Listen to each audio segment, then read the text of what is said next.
Alam mo ba na minsan, kahit wala kang ginagawa, may mga babae pa ring hindi ka maalis sa isip nila?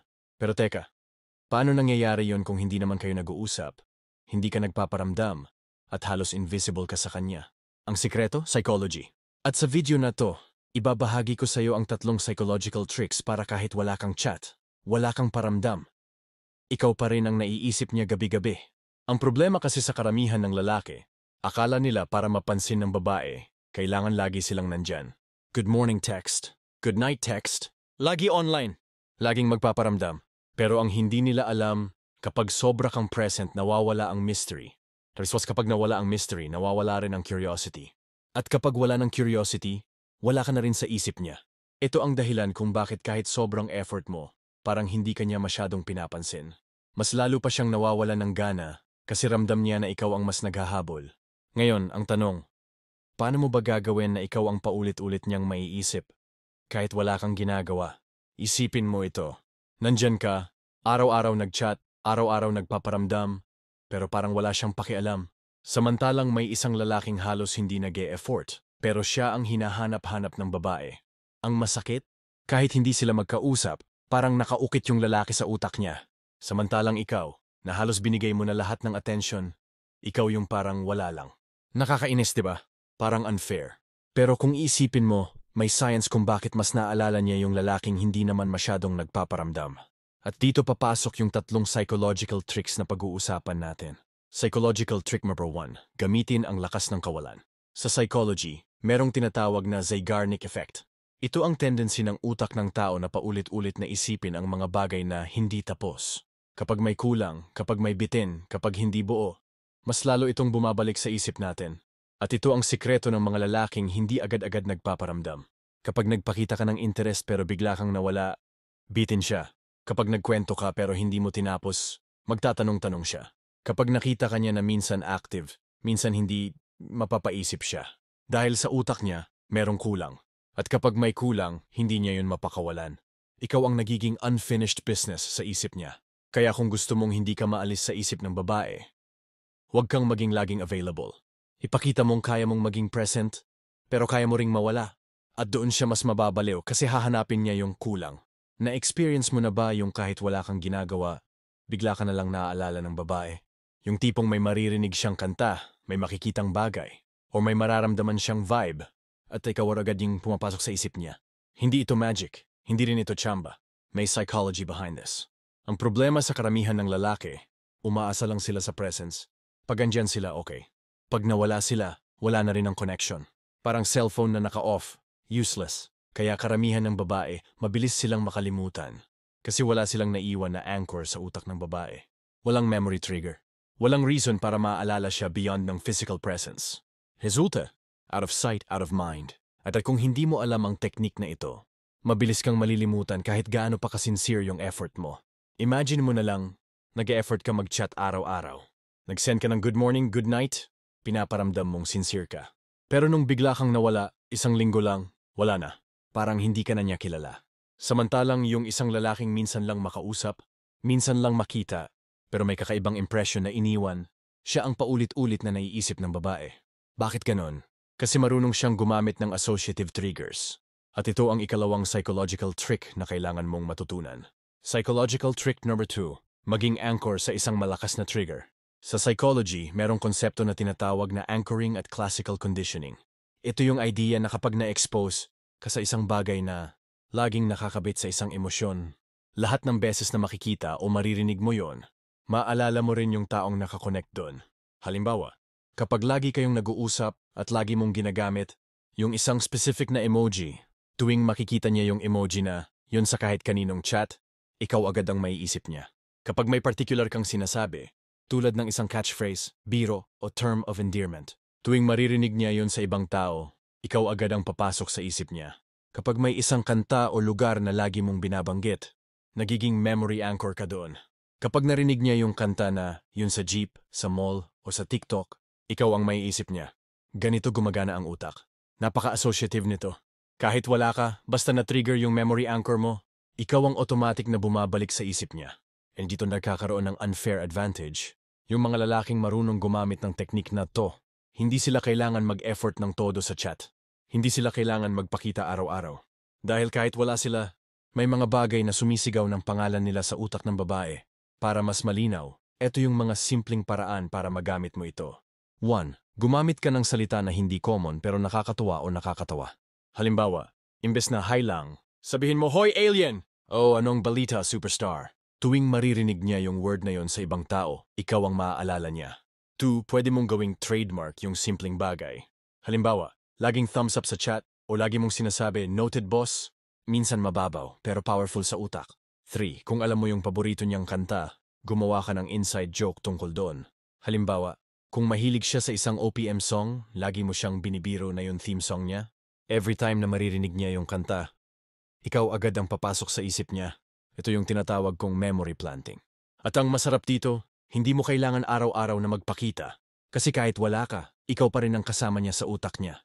Na-experience mo na ba yung simpleng memory lang, pero bigla kang kinilig o nalungkot ulit? Parang bumabalik lahat ng emosyon kahit matagal na ang nangyari. Ganito rin ang utak ng babae.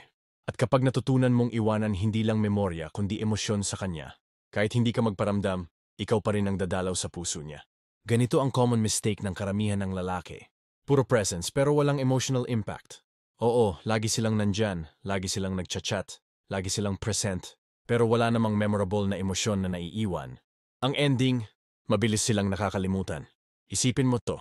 Kung lagi ka lang nagtatype ng kumain ka na, kung lagi lang good morning, good night, yes, sweet, pero wala siyang bigat sa emosyon niya. Kaya after a while, nagiging normal, nagiging boring, at eventually nagiging forgettable ka. Masakit isipin pero totoo. Kahit gaano ka pa kadalas magpakita, kung wala kang naiwan na malakas na emosyon, parang wala ka na rin. Samantalang may mga lalaking minsan lang dumaan sa buhay niya, pero hanggang ngayon, hindi niya makalimutan. Bakit? Kasi nag-iwan sila ng malakas na emotional imprint. Hindi laging maganda, minsan masakit, minsan masaya, pero ang mahalaga may bigat sa puso. And this ang sikreto kung bakit sila hindi maalis sa isip ng babae. At kung hindi mo gagamitin ang teknik na to, malaki ang chance na kahit sobrang effort mo, mabilis ka pa rin niyang makakalimutan. Psychological trick number 3, mag-iwan ng malakas na emosyon sa kanya. Sa psychology, merong tinatawag na emotional conditioning. Ito yung tendency ng utak na i-attach ang memory sa isang specific na emosyon. At kapag malakas yung emosyon na na-experience niya habang kasama ka o kausap ka, ikaw ang nagiging carrier ng emosyon na iyon. Paano ito gumagana? Simple. Ang utak ng tao ay hindi laging nakakaalala ng detalye, pero sobrang lakas mag-imbak ng emosyon. So kahit hindi niya maalala yung exact words na sinabi mo, maalala niya yung pakiramdam. At kapag naalala niya yung pakiramdam, ikaw ang maiisip niya. Halimbawa, nagkwento ka ng isang bagay na sobrang nakaka-excite. O kaya, may ginawa kayong bagay na adventurous kahit maliit lang. Tuwing maaalala niya yung excitement na, yon, ikaw ang babalik sa isip niya, hindi laging happy. Pwede rin minsang seryoso, minsang malambing, minsang nakakatawa. Yung emotional variety ang nagiging unique. Dahil karamihan ng lalaki, flat lang. Puro good morning, puro kumain ka na. Walang spice. Minsan simpleng tanong lang na may lalim. Kung may pagkakataon kang makausap yung younger self mo, ano kaya yung sasabihin mo sa kanya? Hindi niya ito makakalimutan kasi bihirang may magtanong ng ganito. At kapag maalala niya yung lalim ng usapan na yon, ikaw agad ang maiisip niya. Piliin mo kung ano yung unique vibe mo. Halimbawa, ikaw yung laging nakakatawa. Ikaw yung laging chill at calm. Ikaw yung nagbibigay ng safe space. Gawin mong trademark. Kasi lahat ng babae, may naaalalang lalaki base sa emosyong naiwan, hindi sa presensya lang. May kaibigan akong lalaki, si Sam. Hindi siya yung tipong gwapo, hindi rin siya madaldal. Pero tuwing may kasama siyang babae, lagi siyang nagiiwan ng malakas na emosyon. Minsan nakakatawa, minsan seryoso, minsan nakakainis pa nga. Pero ang ending, yung babae hindi siya makalimutan. Alam mo kung bakit? Kasi habang yung ibang lalaki puro good morning lang, siya yung nagbigay ng emotional roller coaster. At sa dulo, yung babae mismong nagsabi, kahit hindi tayo nag-uusap, ewan ko ba, ikaw pa rin ang naiisip ko. At yan ang power ng emotional imprint. Imagine mo isang babae ang nakaupo sa kwarto niya, scroll ng scroll sa phone. Biglang may lumabas na kanta, may nakita siyang meme, o naalala lang yung huling usapan nyo. It's boom, ikaw agad ang pumapasok sa isip niya. Hindi dahil lagi kang nag-chat, hindi dahil lagi kang present, kundi dahil marunong kang gumamit ng psychology para maging unforgettable. Ang problema ng karamihan ng lalaki, kalat-kalat ang approach nila. Minsan ghosting, minsan overchat, minsan effort, minsan wala. Walang consistency. Kaya kahit alam nila yung mga techniques, hindi nila alam kung paano pagsasabay-sabayin. Ang resulta? Either nawawala yung mystery kasi sobra kang present, o nawawala yung connection kasi sobrang wala ka rin. O kaya, minsan naiisip ka pero hindi malakas yung emosyon para maalala ka ng matagal. At dahil walang sistema, madali silang nakakalimutan ng babae. Masakit isipin, pero totoo. Pwede kang maging super sweet, super present, super mabait. Pero kung mali ang timing at walang strategy, hindi ka magiging unforgettable. Samantalang yung isang lalaking marunong maglaro ng presence at absence, marunong magtanim ng memory triggers, at marunong mag-iwan ng emosyon, kahit hindi siya perpekto, kahit hindi siya gwapo, siya yung paulit-ulit na naiisip ng babae. So ang tanong, gusto mo bang ikaw yung lalaking madaling kalimutan? O gusto mong ikaw yung tipong kahit wala, ikaw pa rin ang nasa isip niya?